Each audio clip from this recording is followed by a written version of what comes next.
तर बाप्पाला घरी घेऊन चाललो आहे, त्याच्यासोबत छान फोटोज वगैरे क्लिक करतो आहे. तर मागच्या फुल व्लॉगमध्ये पाहिलं असेल की देवळापासून घरापर्यंत आम्ही बाप्पाला कसं नेलं आणि मग त्याची स्थापना वगैरे केली. तर खूप सुंदर असा बाप्पा आमचा तयार झालेला बघू शकताय तुम्ही कशा प्रकारे दिसतोय ते. आणि आता त्याला उकडीचे मोदक म्हणून नैवेद्य बनवते. उकड छान तयार करून घेते तांदळाच्या पिठाची आणि हे सारणसुद्धा मस्त बनवलेलं आहे. आता मोदक पटापट तयार करून घेते. 11 मोदकाचंच नैवेद्य आता तयार करून घेते, कारण मग खूप घाई होती आहे आणि बाकीचे मोदक नंतरला करून घेणार आहे.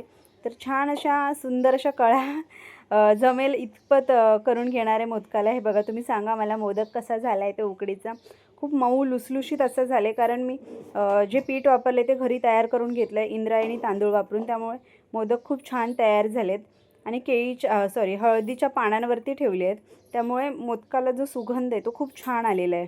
हे बघा, खूप सुंदर असे मोदक तयार झालेले आहेत. आता छान तयार झाल्यानंतर त्याला पुन्हा केळीच्या पानावर काढून देवासमोर ठेवणार आहे. बाप्पा आमचा देवघरात आहे आणि नंतरला दुसऱ्या दिवशी मग त्याची स्थापना पुन्हा जिथे डेकोरेशन वगैरे केले तिथे ठेवणार आहोत. तर कसं दिसतंय देवघर हे बघा. छान बाप्पाला नैवेद्यसुद्धा दाखवलेलं आहे. तर आजचा मिनी ब्लॉग कसं वाटलं कमेंट्समध्ये सांगा. आणि त्यानंतर संध्याकाळी आमचे नाच गाणी तर होणारच आहेत. तर उर्वीसुद्धा डान्स करते आहे. उर्वी